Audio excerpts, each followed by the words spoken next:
Les damos la bienvenida al podcast número 177 de Crónicas Gumba. Con ustedes Víctor Dalos, me encuentran en @Gumba Víctor. Buenos días, tardes, noches, según nos escuchen. Y por este lado, César Rivera, a mí me encuentran en redes como @Flagstad. Un saludo para todos. El día de hoy precisamente traemos un juego que pasó y digamos que en toda su extensión, ahora van a saber por qué.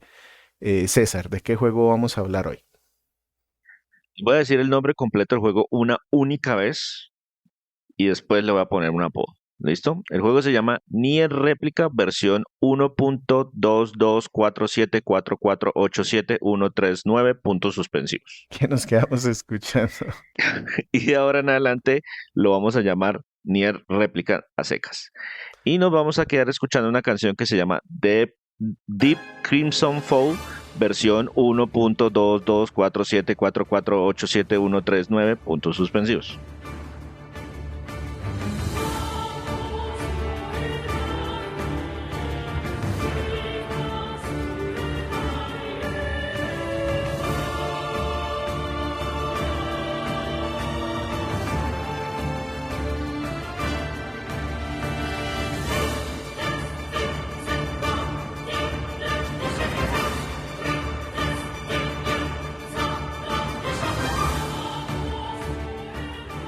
Estos podcasts y nuestras reseñas escritas las encuentran en www.cronicasgumba.com. Como les anunciábamos o les contábamos, César jugó Nier Automata Números Locos. Nier Automata. Nier Automata también lo jugué. Sí, pero de Nier Automata tenemos un podcast y este es, digamos que el segundo podcast que hacemos de la franquicia. Esto tiene por ahí, cuando hablamos de ese podcast, hablamos de unos juegos anteriores que de alguna manera están medio relacionados. Y este juego tiene una particularidad que es una versión nueva. ¿O en dónde lo jugó César? Bueno, este juego se lanzó el 23 de abril del 2021 para PC, PlayStation 4 y Xbox One. Yo jugué la versión de PlayStation 4 en mi PlayStation 5. Listo. Y esa versión y esos puntos locos ahí, en gran medida tienen sentido para un señor que es como el creador detrás de todo este concepto de Nier. Yoko Taro es una de esas estrellas, de esas personalidades que tiene la industria y está detrás de este juego, aunque no en todo.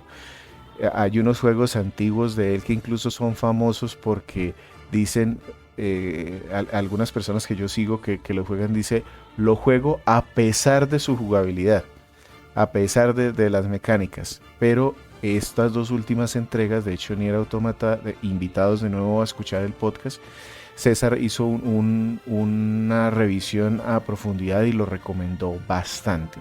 Entonces con este traigo algo de expectativa porque entiendo que no es, digamos, que el último juego de la línea o de la serie, pero sí es como una mejora. Explíquenos de qué se trata un poquito este juego y qué nos quiere contar antes de que empecemos a hablar de él.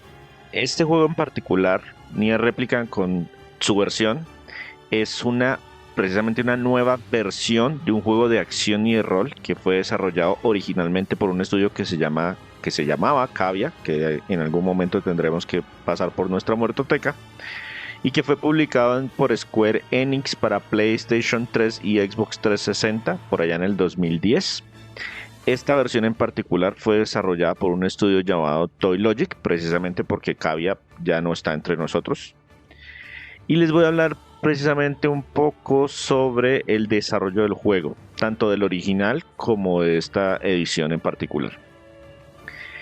¿De dónde salió o cómo les explico el concepto? Pues inicialmente lo que se convertiría en Nier era originalmente la tercera entrega de otra franquicia que está directamente relacionada, que se llama Drakengard, pero pensado para la que en ese momento era la nueva generación de consolas, es decir, el PlayStation 3 y el Xbox 360.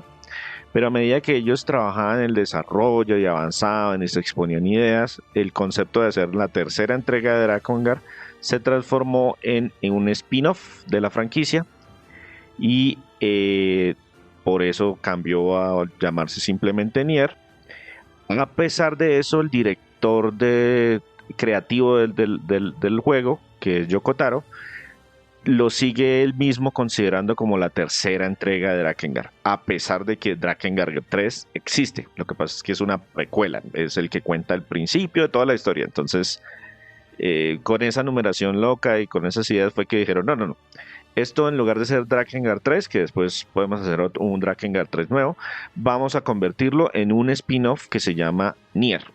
Entonces, como les comentaba, el desarrollo estuvo a cargo de Cavia, que es un estudio japonés que desapareció también en el 2010. Recibieron apoyo directamente de Square Enix, estaban bajo la dirección de Yoko Taro y contrataron a otros estudios anexos para que se encargaran de temas como la música o las cinemáticas o cosas por el estilo.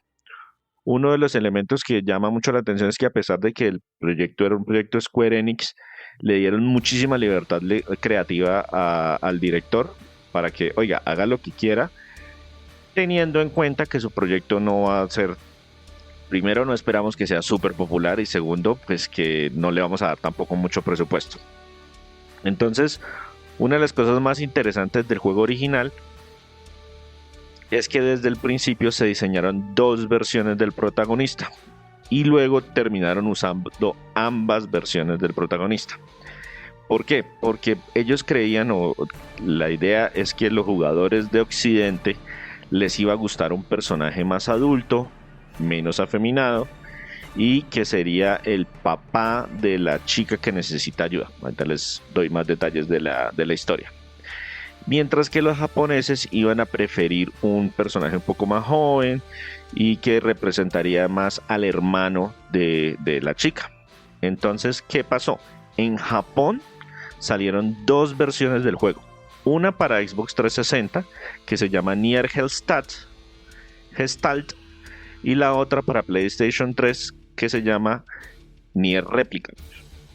Pero cuando dijeron vamos a llevar el juego a América, solo recibimos una versión para ambas plataformas, que fue la edición Hellstat. Así que se llamaba simplemente Nier sin subtítulo y era la misma versión para PlayStation 3 y para Xbox 360. Las diferencias en sí no son muchas, excepto pues la edad del protagonista, el diseño del personaje, el actor de voz que lo interpreta, y unos detallitos menores aquí y allá en la historia, como para decir, no, él no es el hermano, es el papá. Pero esa fue la única versión que nosotros recibimos del juego original en América, la del señor. Entonces, la versión ya actualizada la anunciaron en marzo del 2020 para celebrar el 10º aniversario del juego original, y su existencia se debe a la gran popularidad de Nier Automata, que efectivamente yo hice un podcast por allá, el 56 primera parte, en mayo del 2018, por si quieren escucharlo. Es excelente juego y les recomendamos que vayan a escuchar el podcast. Entonces, ¿qué pasó para esta nueva edición? Primero, varios de los líderes del proyecto regresaron, incluyendo Yoko Taro, el director de diseño, el encargado de la música. Muchas personas regresaron, pero también se apoyaron en otros estudios. Primero, en un nuevo estudio de desarrollo, Toy Logic, porque como les comentaba, Cavia ya no estaba disponible, pero el Toy Logic contiene dentro de sus miembros varios integrantes del antiguo Cavia, incluyendo uno de los líderes de Cavia, que es amigo personal de Yoko Taro, y por eso, como dicen, le asignaron a ellos el proyecto. Otro cambio importante es que el combate, que fue una de las críticas grandes de la primera entrega, estaba supervisado en esta ocasión por Takahisa Taura de Platinum Games. Se lo trajeron prestado solamente para que ayudaran en la supervisión del nuevo sistema de combate. Los personajes fueron redibujados y le encargaron el trabajo a 3 artistas muy reconocidos de los estudios de Square Enix, y también le agregaron varios cambios, incluyendo contenido adicional.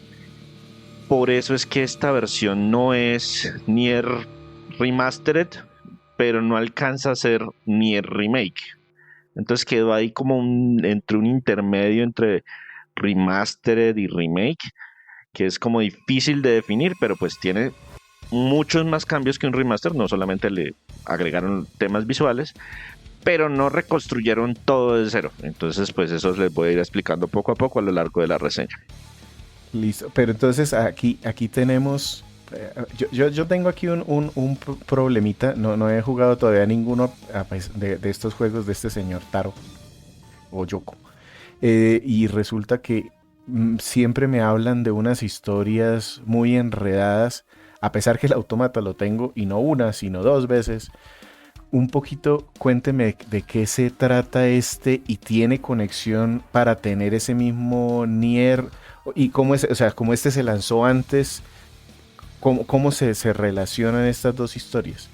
La verdad la relación no es muy evidente, no es muy clara, es más como por los temas. Realmente las historias no son muy enredadas, las historias son muy directas. El tema es que tocan temas muy como profundos, como muy filosóficos, muy que lo ponen a uno a pensar más allá del juego. Entonces, pasa más o menos lo mismo. Y yo creo que ese es más bien el hilo conductor, aunque sí agregaron un poquito de contenido al final, como para conectar un poquito mejor la franquicia. Entonces, ¿cómo empieza el juego? Les voy a contar los primeros minutos del juego. El título empieza en un prólogo que sucede en el año 2053. Esencialmente algo le pasó al mundo y controlamos a un joven que está tratando de cuidar a su hermana de unas sombras que los están atacando. Después de jugar como ese prólogo / tutorial, el juego salta 1412 años al futuro y estamos en una ambientación mucho más rural. Controlamos otro joven que también está tratando de cuidar de su hermana que está enferma. Y es una ambientación mucho más rural, parece más como un juego de rol medieval. O sea, algo sucedió hace muchos años, como que la humanidad algo le pasó y después de ese apocalipsis, haya sido lo que haya sido, como que regresamos a un mundo más sencillo, más de espadas, menos tecnología, más como lo que pensaría uno como una Europa medieval, como que reiniciamos todo. Y aquí entonces controlamos otro personaje que tiene una hermana que se llama igual que la hermana que vimos en el prólogo. Y de entrada nos dicen, oye, la cosa no está muy bien que digamos, pero pues tenemos un objetivo claro que es ayudarla y colaborar con la gente del pueblo donde vivimos, que nos ha tratado muy bien para ser dos huérfanos viviendo solos. Entonces, ¿por qué la situación no pinta bien? Porque el mismo personaje nos dice, oye, mire, la gente se está muriendo, hay sombras que están atacando a los pueblos. Y rápidamente nos cuentan que la enfermedad que tiene nuestra hermana, que se llama Yona, no tiene cura. Avanzamos un poquito y descubrimos que encontramos un altar con un libro, que es un libro legendario. Ese libro es un segundo personaje que nos va a acompañar durante toda la aventura. Y ese libro de leyenda supuestamente tiene la habilidad o tendría la capacidad de curar a nuestra hermana. Pero para hacerlo necesita recuperar unos hechizos especiales que toca buscarlos eliminando sombras muy poderosas que se encuentran en el mundo. Entonces esencialmente nosotros nos van dando misiones, vaya y haga tal cosa, vaya y haga tal cosa, vaya y haga tal cosa. Y a medida que nos vamos encontrando esas sombras grandes, vamos recuperando, eso se llaman versos del libro. Y la idea es que una vez completemos todos los versos del libro, pues vamos a poder curar a la hermana. Esa es nuestra motivación inicial. ¿Qué más les puedo contar sin entrar en muchos spoilers? Esta gente normalmente obliga a pasar eso 2, 3, 4 veces para realmente contarnos lo que pasó al final. ¿Aquí pasa lo mismo? Sí, señor. Sí, el juego tiene varios finales y varias rutas. Y pues no les puedo contar mucho de eso, pero sí hay varios finales.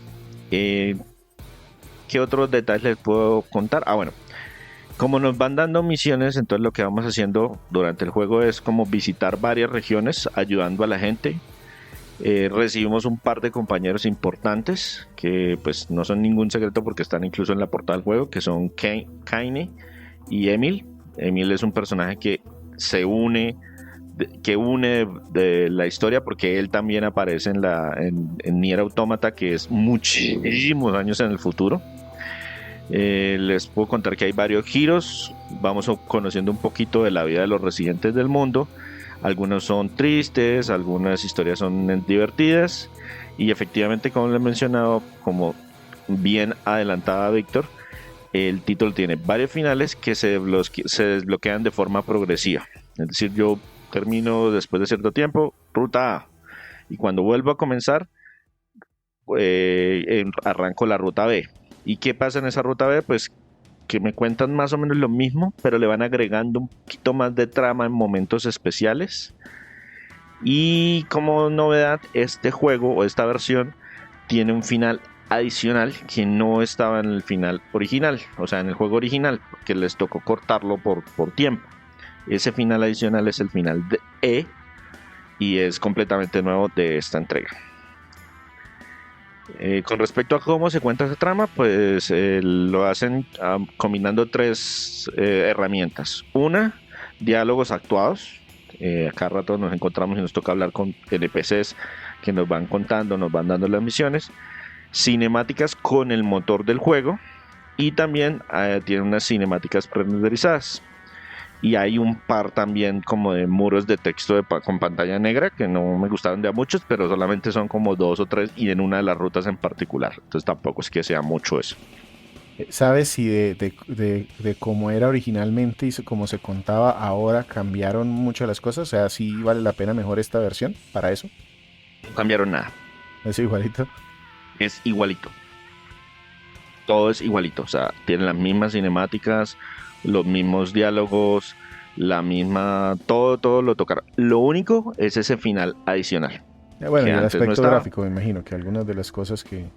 Sí, obviamente, pero pues eso les hablo más adelante. Pero en la trama, la historia principal, nada. La única diferencia es que podría sentir, si de pronto alguien jugó el Nier original, es que el Nier original uno era el papá de Jonah, y ahora uno es el hermano, pero el resto todo pero es esa igual igual. Era la versión, digamos que con la que lo crearon, ¿no? Fue como más un cambio para la audiencia, según le entendía.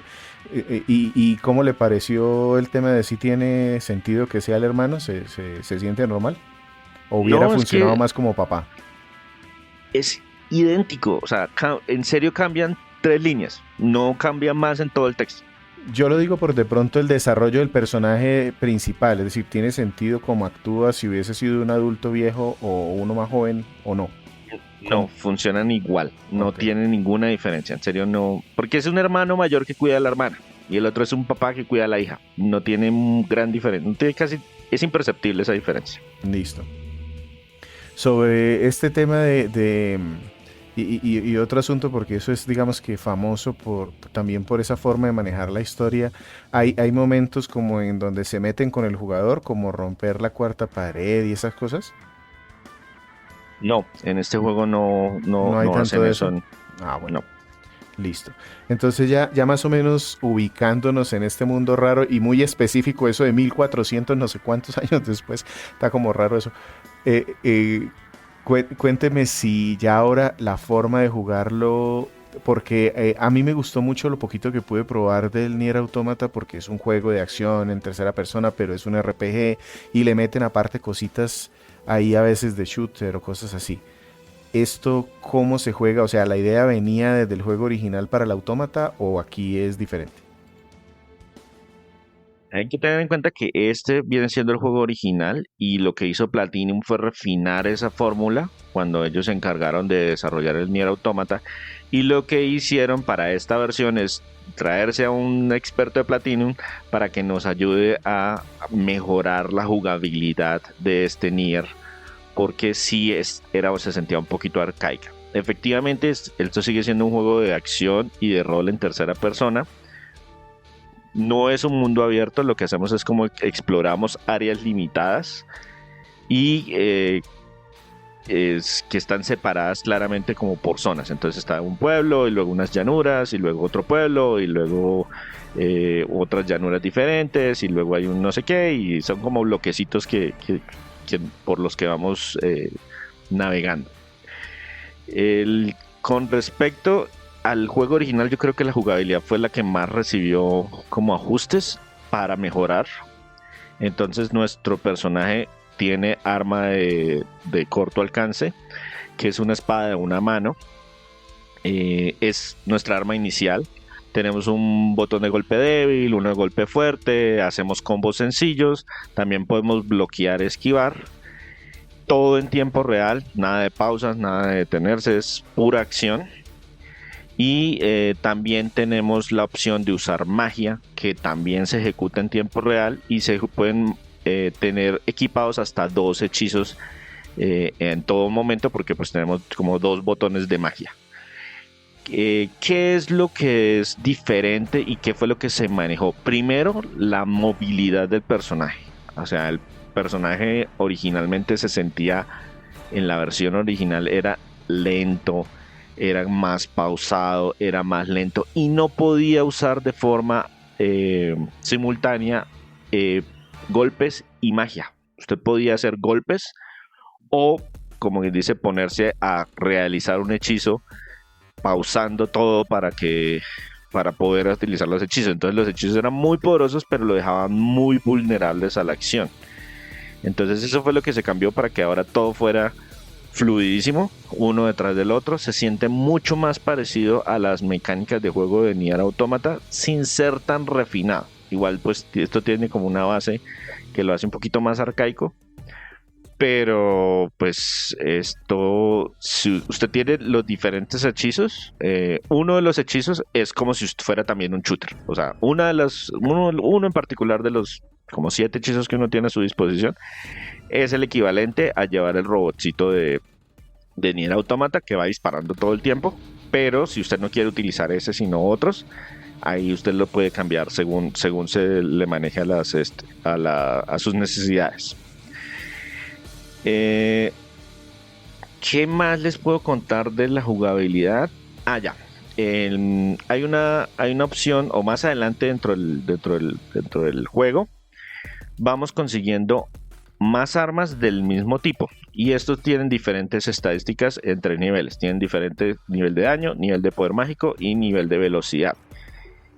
Y entonces eventualmente también tendremos acceso a otros tipos de armas, que son, la primero arranca uno con una espada de una mano, luego tiene acceso a una espada de 2 manos y también a lanzas. Y dentro de cada una de las categorías hay como 10, 11 armas diferentes, que lo único que cambian son estas estadísticas. Entonces hay unas que pegan más duro pero no tienen casi poder mágico, o unas que son ligeras pero entonces no tienen casi poder mágico ni pero pues son más rápidas para el ataque. Los combos son los mismos. Siempre que yo llevo la espada de una mano, es el mismo combo de espada de una mano, pero la velocidad con lo que hacen se modifica un poco. Las armas también se pueden mejorar. Eso es un elemento muy de los juegos de rol, con ciertos materiales que vamos encontrando. Esos materiales se pueden encontrar, 1, al azar en los mundos, 2, comprándolos en las tiendas, o 3, al derrotar a los enemigos. El problema es que las probabilidades de algunos materiales son muy, muy bajitas. Entonces, mi recomendación ahí es que elijan un arma que vean que pudieron mejorar fácilmente y quédense con eso, porque tratar de mejorarlas todas, como a mí me tocó hacer para un trofeo, es una molida de tiempo, cosa brutal, la que no se pueden imaginar, por esa aleatoriedad de algunos ingredientes que botan los enemigos. Hablando de los cuales, y gastarle señor, todo ese tiempo que le da realmente, o sea, ¿sí vale la pena ese esfuerzo? Trofeos. Nada más. Absolutamente nada más, solamente los trofeos. Hay un trofeo que es mejorar 33 armas a su nivel máximo. Y pues la verdad, con que usted mejore 3, ya con eso da, usted puede jugar todo lo que quiera. Pero la aleatoriedad, por ejemplo, si usted tiene una favorita y uno de los ingredientes que necesita para mejorarla es uno de esos que son súper aleatorios, hermano, escoja otra. La va a subir de nivel mucho más rápido y escoja otra. Ahí hay como 10 lanzas. Si a usted le gustan las lanzas y su lanza favorita o la que mejor tiene los porcentajes es muy difícil de mejorar, coja la segunda mejor, coja la tercera mejor y váyase con esa, porque si no le va a tocar moler muchísimas horas adicionales. Hablando de los enemigos que les estaba mencionando, hay un problema, es que no son muy variados. Se repiten mucho. No hay así como una gran variedad de configuraciones de los enemigos. Todos al matarlos dan experiencia, dan ingredientes y dan un elemento adicional, que ese es muy, muy, muy escaso, y es que dan algo que ellos llaman palabras. ¿Qué son estas palabras? Son como mejoras que se pueden equipar a las armas, o a los hechizos, o incluso a los movimientos defensivos, y que dan algunas ventajas pequeñitas al principio. Por ejemplo, no sé, hacen 4% extra de poder de ataque, o menos 2% al consumo de magia, o más 3% de la experiencia que ganamos si matamos con esta arma. Pero también esas palabras, a medida que uno va progresando, se van consiguiendo unas que ya no dan el 4, sino dan el 8 o dan el 12, y las versiones finales pueden dar hasta el 35% extra de poder de daño, o el 30% extra de conseguir objetos raros, o el 25% de romper bloqueos de los enemigos y cosas por el estilo. Entonces, ese sistema pues es como bueno, pero la verdad no hace mucha falta, porque el juego es más bien sencillo de pasar, en la medida de que como hicieron mucho más ágil el combate, uno es muy efectivo haciendo ataques y defendiéndose y esquivando, y los enemigos los ajustaron un poquito, pero no lo suficiente para hacer el juego realmente retador. Entonces al final uno es una máquina de destrozar sombras pequeñitas, y se vuelve más interesante es cuando aparecen los jefes, porque los jefes sí son llamativos, las batallas son épicas, incluso imaginativas. Hay momentos en que hay que esquivarlos y parece uno que estuviera en un juego de un shooter, y de repente mueven la cámara o hacen movimientos especiales. Entonces hay que ser un poco más estratégico, y hay que pensar ahí ya para utilizar los ítems de consumo, de curarse, de cosas por el estilo. Tengo dos cositas más para mencionar acerca de la jugabilidad. La primera es que el título varía bastante la posición de la cámara. Entonces, por momento parece que uno estuviera jugando algo de plataformas con acción lateral. En otros momentos parece que fuera un juego de acción de vista superior, como un shooter, como un shooter, porque ahí se ven los enemigos y uno pues igual tiene que normalmente darles con espadazos, pero como también tenemos acceso a la magia, entonces se ve, y juegan bastante con la cámara, y con eso tratan como de darle una variedad que no sea solamente machacar botones para avanzar en tercera persona. Y el otro elemento que vale la pena mencionar es que además de la misión principal, los NPCs, los personajes no jugables que están por ahí, nos van dando misiones secundarias que tienen el problema de que casi siempre son ir, buscar X cantidad de algo y traerlo de regreso. Y las recompensas que nos dan son normalmente dinero que sirve para comprar las armas que necesitamos, o para que nos dan materiales para mejorar también algunas de esas armas.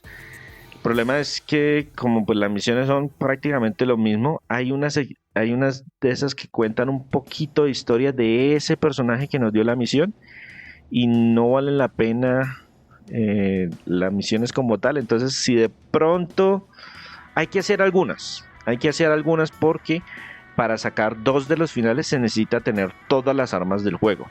Y aunque la mayoría de las armas se pueden comprar o están por ahí tiradas en las diferentes áreas que visitamos, hay un par que sí están relacionadas con esas misiones. Entonces pues hay que saber cuáles son, o preguntarle a una guía para decir, oiga, cuáles son las misiones que definitivamente tengo que hacer si quiero mirar el final C y el final D, que son los que dependen de la cantidad de armas que tenga recopiladas.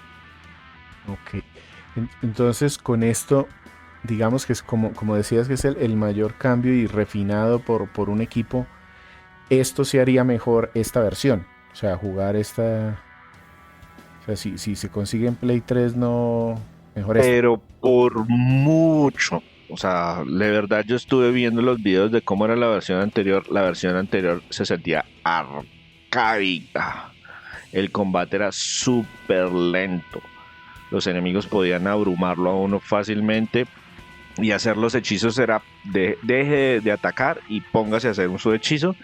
Entonces, en serio, es el cambio más grande y es el que todo el mundo alaba de que, oiga, es que esto cambió del cielo a la tierra, la jugabilidad, o sea, la historia siempre había sido buena, pero la jugabilidad no. Entonces, por eso muchas personas, como mencionaba usted, decían, lo juego porque es Yoko Taro a pesar de la jugabilidad. Esto lo que hizo fue, no, estoy arreglando la jugabilidad para que no tengan que utilizarlo como el a pesar de.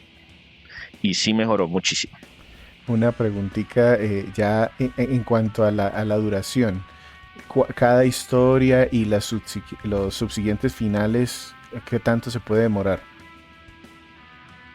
Depende de qué tanta atención le vaya usted a poner al juego, a qué tantas misiones secundarias vaya a jugar, etcétera, etcétera. Digamos que un tiempo aproximado para pasarse la primera ruta, que es la ruta más larga, son más o menos unas 20 horas de juego. Para sacar todos los finales son más o menos Pero pregunta, ¿esas 20 horas es satisfactorio terminarlo o definitivamente te obliga a sacar el resto de finales? Por lo menos hay que sacar los dos primeros finales. Diría yo que mínimo los dos primeros finales. Pero pues igual yo saqué los 5 sin ningún problema y me saqué el platino y me tocó pasarlo como 6 veces. Incluso y hay un trofeo que es un speedrun, entre comillas speedrun, que es pasarlo en menos de 15 horas y muerto de la risa. Como ya había visto las animaciones, me lo pasé en menos de 8 horas. Entonces ya con esto nos hacemos más o menos una idea de cuánto tiempo invertir según lo que queramos. Sí, exacto. Mi recomendación, por lo menos mínimo, ver los dos primeros finales. Que yo diría que es más o menos unas 28, 30 horas de juego. Y lo de ahí en adelante, pues es que ahí sí ya, por ejemplo, para ver el final 3 y 4, por así decirlo, lo que les digo, hay que buscar todas las armas. Y si no se pusieron juiciosos al buscar al principio todas las armas, pues hay que buscar cuáles son las misiones secundarias que nos dan las armas, etcétera, etcétera. La mayoría yo creo que las van a encontrar por ahí porque de verdad no están particularmente escondidas, pero pues sí, ahí empieza el grindeo a partir de la versión 3 y 4. Pero el final 5 es muy bueno. O sea, de verdad el final 5 es espectacular porque es el que relaciona más la franquicia. Pero ese es el que más requiere esfuerzo. Listo, entonces pasémonos a hablar de los aspectos técnicos y artísticos. Este es un juego que salió después de Nier Automata, pero trae los modelos del juego original. ¿Qué mejora? ¿Cómo se ve? La estética, por lo menos yo tengo muy en mente y he visto algunos videos. Y sí, como usted dice, en alguna parte ya después cuando pasamos a esto de los 1400 no sé cuántos años después, sí se ve como algo medieval. Esa ambientación, ¿cómo le pareció? ¿Sí lo convenció? ¿Los modelos, cómo se ven estos nuevos? Bueno, pues este tema, el aspecto visual es uno de los grandes cambios de la versión. El juego original, si ustedes lo van a ver en Play 3 y en Xbox 360, la verdad estaba muy pobre en el apartado visual. Los mundos eran poco inspirados, con texturas bastante planas, el rango de visión, o sea, la distancia de visión del personaje era bastante limitada y estaba más bien en el rango básico de la generación, a pesar de que no salió en el lanzamiento de la generación. Se nota que era un título como que o venía del desarrollo, inició en la generación anterior, en Play 2, en Xbox original, en GameCube, o definitivamente no tenían el presupuesto de un título más grande. Entonces, incluso en el aspecto visual, el juego original se sentía básico, se sentía muy arcaico. Entonces, ¿qué hicieron para esta versión? Todo el diseño general se mantuvo, la estructura de las áreas, de los niveles se mantuvo también, entonces el pueblo sigue siendo el mismo pueblo, con las tiendas en la misma ubicación, con las puertas en la misma ubicación, pero mejoraron muchísimo el tema de las texturas, haciéndolos también mucho más ricos en detalles, hay mucho más detallitos en los libritos y las piedritas y todas esas cositas que uno puede encontrarse en el ambiente. lo que hace que tenga un look un poco más realista, porque el otro se sentía por ratos muy juego de generación anterior, que no eran capaces como de apuntar a un realismo serio. Pero por otro lado, los personajes también fueron completamente rediseñados, suavizaron las facciones, agregaron elementos que los hacen parecidos más un poco como a estilo anime. O sea, las facciones son muy sin ser animadas, o sea, sin ser anime, pero son un estilo, una visión más estilizada de los personajes, menos apuntando al realismo de que, oye, sí, se ve como una persona real. No, este se ve como un personaje de animación con texturas más o menos realistas. Y la verdad, me gustó bastante cómo se ve. Me gustó bastante cómo se ve ese contraste y ese estilo visual. Igual, pues, hubo muchísimas cosas que no se tocaron. Y eso ahí es que delata visualmente que el juego no es un juego de Play 4 originalmente, ni de Xbox One, porque hay muchísimos elementos, hay muchas de esas cositas. Por ejemplo, hay las limitantes, los límites artificiales de las áreas, de eso de que encuentra uno como un muro invisible o un risco que como que debería yo poder adentrarme un poquito más en algunas partes y no, como que el muro invisible es cuadrado, entonces como que oiga, eso es, falta como atención ahí a ese detalle. Y otros elementos tampoco se nota que los mejoraron, pero no al nivel actual.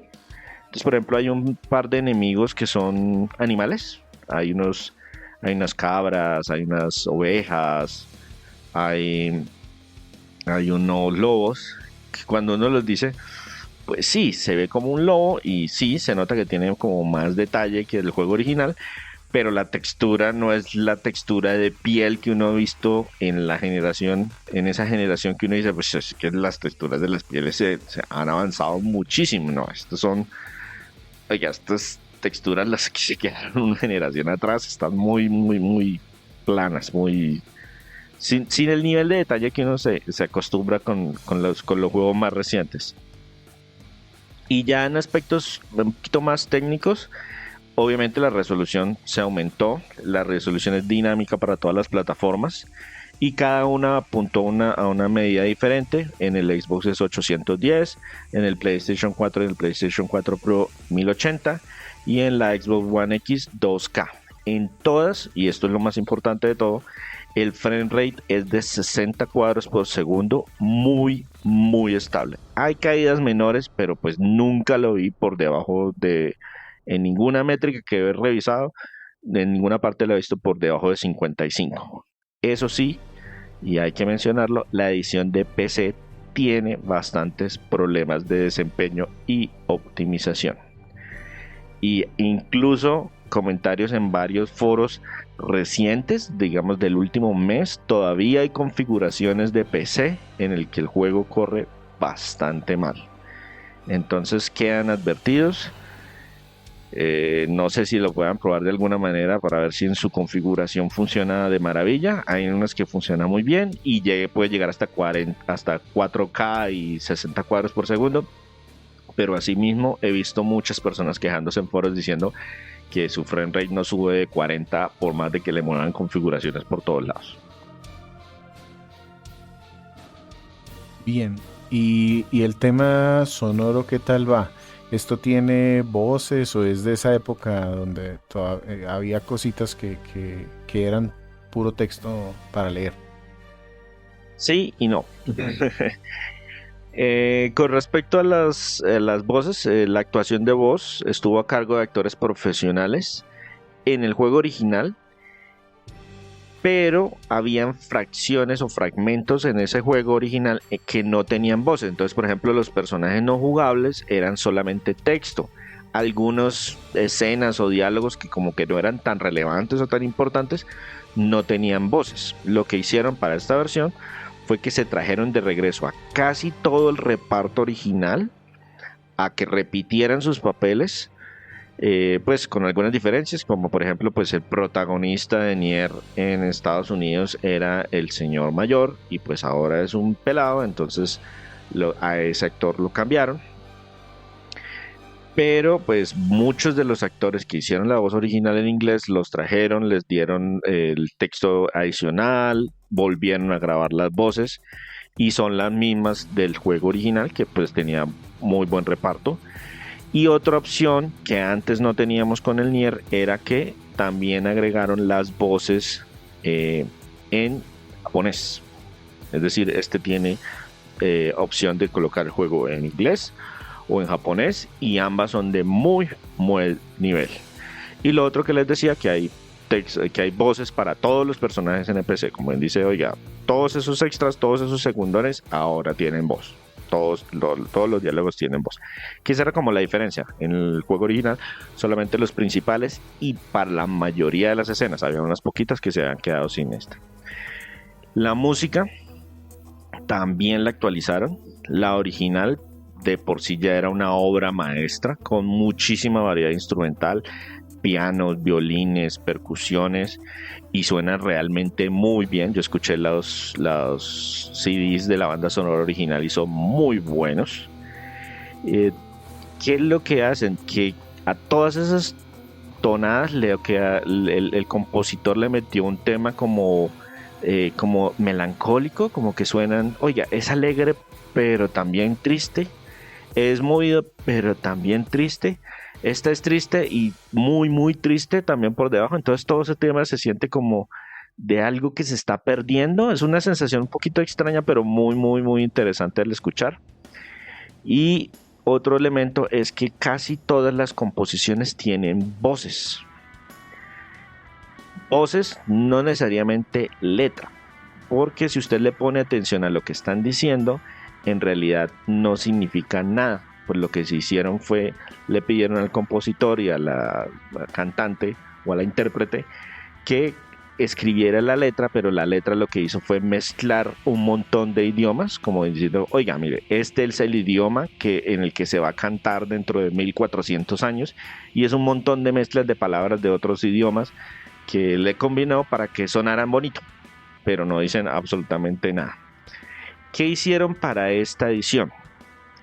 Lo que hicieron fue que se trajeron a uno de los compositores originales, Keiichi Okabe, que también trabajó en Nier Automata, si no estoy mal, y él es parte del mismo estudio con el que trabajaron la música original de Nier, que se llama Estudio Monaka, y con otro par de compañeros que todavía trabajan en el mismo estudio, lo que hicieron fue, volvieron, los trajeron de regreso, remezclaron algunos temas, en algunos agregaron instrumentos y extendieron la longitud de algunas de las canciones que se habían quedado como corticas, entonces las extendieron un poquito más para que uno al explorar no se repitiera el loop como con demasiada frecuencia. Bien, entonces quedémonos escuchando algo precisamente de esa banda sonora. Vamos a escuchar Hills of Radiant Winds, versión 1.222474487139 puntos suspensivos.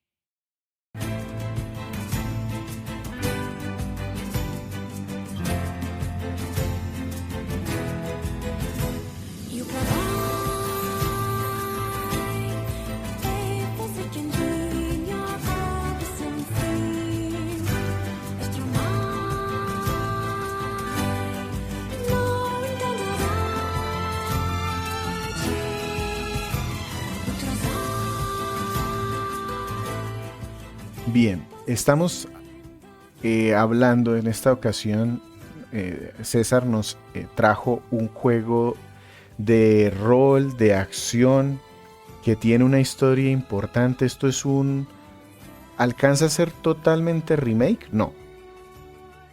No, es que ese es el tema, se quedó en ese limbo entre remake y remaster, porque tiene muchos cambios, muchas mejoras, pero no lo suficientes como para decir remake. O sea, no es, por ejemplo, el remake de Resident Evil o el remake de Final Fantasy, que literalmente estaban reescribiendo todo, sino que mejoraron muchos elementos.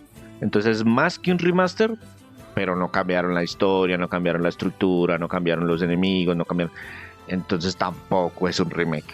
Entonces ahí quedó entre el intermedio y por eso ese subtítulo versión 1. Lo que siga. La versión original se lanzó en PlayStation 3 y Xbox 360 en el 2010.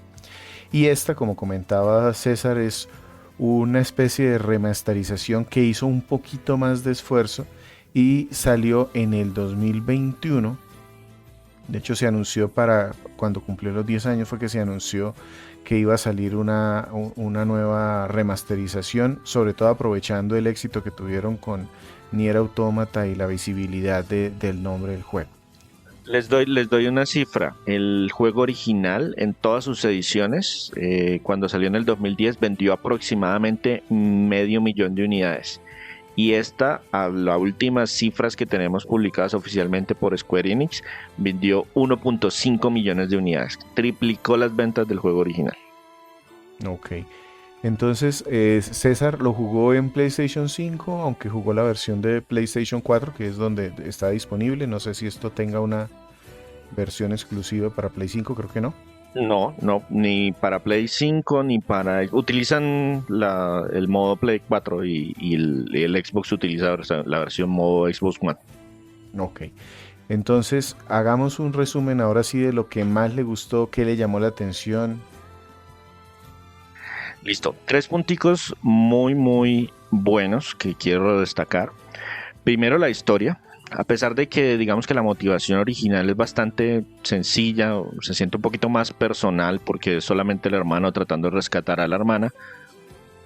El juego tiene giros, los personajes secundarios que nos encontramos son muy muy buenos, muy interesantes. Hay cambios a cada rato de que, oiga, es que está pasando esto, pero en esta ciudad, mire que están estos personajes y esos personajes son entrañables y la situación evoluciona con bastante frecuencia. La historia es muy muy buena, sobre todo cuando se juegan las siguientes historias. Por ejemplo, la ruta A nos cuenta esta historia, la ruta B nos cuenta la misma historia con otros matices. C y D no aportan tanto, pero la del final nuevo, es muy muy buena. Entonces la trama en general es excelente, muy bien contada, con personajes muy bien escritos. El segundo aspecto que me cautivó, incluso del juego original, porque lo que les digo, escuché la banda sonora original y es muy buena, es la música. La música es simplemente excelente, o sea, de verdad yo no hubiera sido capaz de aguantarme todas las horas que jugué este juego para poderle sacar el platino si la música hubiera sido de menor calidad, porque hubo muchos momentos en que me tocó, oiga, no, esperes, llevo aquí moliendo para conseguir unos ingredientes que no me quieren salir porque el generador de números aleatorios del juego no me los quiere lanzar, pero la música es muy buena, entonces no me importaba volver a jugar Arias una y otra vez porque de verdad es excelente, excelente la banda sonora. Y el otro aspecto es todo el tema del combate mejorado. Se siente de verdad fluido, es bien entretenido, con esos cambios de cámara que hacen a cada rato se siente un poquito de variedad, a pesar de que los enemigos no lo son, pero es de verdad entretenido y hay combos con golpes fuertes y golpes con golpes débiles y 3 tipos de armas diferentes y velocidades diferentes y hay varios hechizos y cómo los voy mezclando. Y yo jugué, probé, experimenté hasta que encontré con una configuración o una combinación que me gustó, con la que me sentí cómodo, y ya con esa hice todo el resto de mi juego, pero hubo esa posibilidad de experimentar. Entonces el combate definitivamente en esta entrega es uno de los puntos positivos. Bien, entonces ya con estos 3 puntos, digamos que en lo bueno, ¿qué podría arrastrar la experiencia? ¿Qué podría ser negativo a los ojos de todas las personas? Hay 2 elementos que definitivamente son malos. El primero, todo el tema de las misiones secundarias. En serio, las misiones secundarias son muy flojas, son de que usted es el mandadero de voy a llamarlo país, porque es vaya y traiga esto, vaya y traiga esto otro, vaya y consiga esto, vaya y compre esto, ahora vaya y entrégueselo a no sé quién, ahora vaya y pregúntele a Pepito, ahora vaya y haga esto, y todas, absolutamente todas son iguales, y hay un montón y todas son iguales.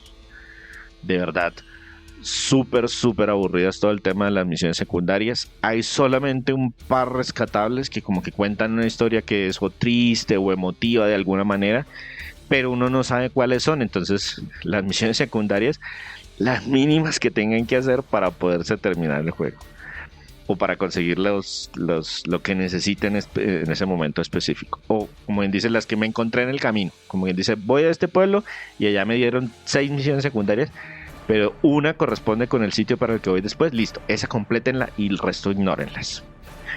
Y otro punto negativo es el tema de la variedad de los enemigos. El combate es muy entretenido, pero como hay poquitos enemigos, las estrategias se vuelven muy simples al final.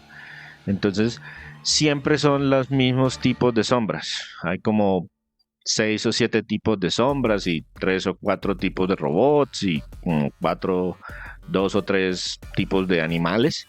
Y se repiten y se repiten y se repiten y visitamos las mismas áreas y siempre están los mismos, pero le pusieron un poquito más de armadura para que aguanten más golpes. Es muy bajita la variedad de enemigos y el combate daba como para que hubiera digamos, una mejor selección, un poquito más de variedad o que cambiaran más a lo largo de la historia. Entonces la variedad de los enemigos, los generales, es un punto negativo. Ok, entonces 2 puntos. El tema de las misiones secundarias y los enemigos.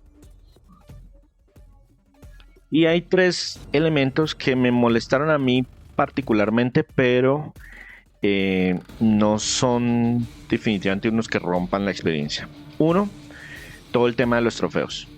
Hay trofeos que son muy naturales, hay unos que podrían necesitar un poquito de grinding, pero el problema es que como tienen ese elemento de aleatoriedad de muchos ingredientes, de muchos enemigos que tienen que soltarme un ingrediente, se vuelven una molida horrible. Entonces hay varios trofeos que pudieron haber arreglado y hubieran mejorado bastante la experiencia. Otro elemento es el requisito para los finales C y D. Eso de conseguir todas las armas no es algo que naturalmente suceda.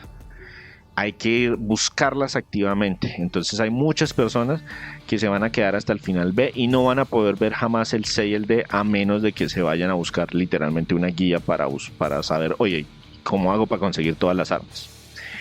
Y otro es que faltan cambios en las rutas. Les digo, la ruta A, la ruta B cambian poquito, pero son cambios significativos. Pero la C y la D cambian muy, muy poquito.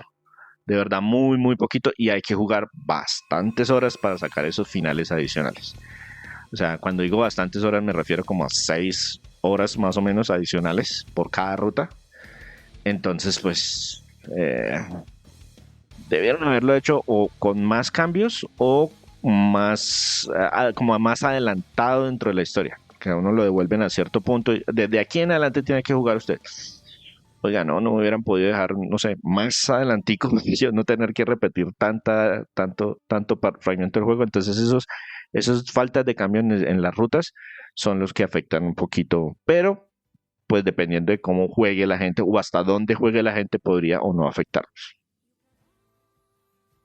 Ok. Entonces, ya con esto visto en general, primero, ¿a quién le recomendaría usted este juego? De las personas que de pronto tienen experiencia con otros juegos parecidos o la serie, ¿cómo sería o a quién se le recomendaría? Yo les recomendaría este juego a todas las personas que les gustan los juegos de acción y rol. Para todas las personas que les gusta el género, así no sean muy fanáticas del juego, del género como tal, el juego es muy entretenido, el combate es entretenido, la música muy buena, la trama es excelente, entonces eso los va a enganchar y los va a jalar un muy, muy, muy buen rato. De verdad es bastante, bastante recomendado. Y para ponerlo en una de nuestras clasificaciones, yo diría que este es un juego comprable. El título no salió a un precio full, es decir, no era un título de $60, pero sí era un precio pues, relativamente alto, o sea, como lo mismo, entre un remaster y un remake. Si no estoy mal, lo lanzaron en $40, $50, que no es un precio full, pero es bastante alto, y teniendo en cuenta que es un juego de $10. Pero por toda la cantidad de cambios, vale mucho la pena, incluso si ya jugaran el juego original. porque de verdad los cambios son significativos. Entonces esa sería mi clasificación: comprable y recomendado para todos los que les gusta la acción y el rol. Bien, con esto entonces cerramos nuestro podcast 177. Hablamos de Nier Automata. Ay, Dios mío, otra vez. Hablamos de Nier Réplica en números locos. Y una preguntita. Por el comentario y la recomendación final, intuyo que va el Automata más recomendado que este, ¿cierto? Sí, se nota que es un producto posterior, porque tiene un diseño mucho más moderno, hay muchos más cambios, la historia es también más llamativa, toca otro tipo de temas, es mejor el Autómata toda la vida. Pero este no está mal. Después de jugar el Autómata digamos que, pues sí, puede ser que se sienta que tienen menos recursos, pero sí nos alcanza a cubrir la piquiña de más juego de este estilo. Sí, pero si ustedes jugaron el Autómata, lo que los va a enganchar es la historia. Y la historia de este es muy buena también. Entonces, por ese lado es que incluso había personas que les decían, después de jugar el Autómata, devuélvase a jugar el Nier original. Y era bien complicado, pero la historia y la música los mantenía atrapados lo suficiente como para por lo menos sacarle un par de finales. Con todas las mejores que tiene esta versión, el juego vale muchísimo más la pena.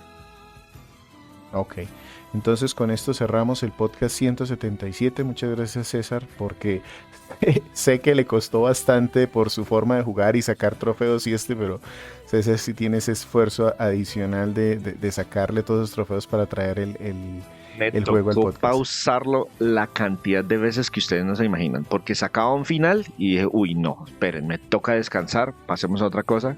Ahora sí, listo, ya, ahora de nuevo, el otro final, listo, este final es el final rápido, entonces, listo, segundo final completo, bien, descansemos, vámonos a otra cosa, porque yo sé que el tercer final es donde me va a tocar hacer el grinding feo para los ingredientes que me faltan. Entonces sí, la forma en que me tocó jugarlo fue bien extraña para lo que yo normalmente juego. Ok. No sé si tienes algo antes de despedirte. Nada, invitarlos a que nos escriban en cualquiera de nuestras redes sociales. Nos pueden encontrar, nosotros respondemos rapidísimo en Twitter, en Facebook, en Instagram. También estamos haciendo publicaciones con bastante frecuencia, entonces invitados. En todos nos encuentran como @crónicasgumba, así, Crónicas Gumba, Goomba, una sola palabra pegadito. Y pues de verdad invitados a que nos comenten si ya jugaron el título, si les interesa, si escucharon el podcast, si quieren escuchar podcast de otro juego. Todas sus sugerencias y muy muy bien recibidas en cualquiera de nuestras redes. Listo, y por mi lado, recuerden que me encuentran en @GumbaVictor. Muchas gracias por escucharnos el día que haya sido hoy.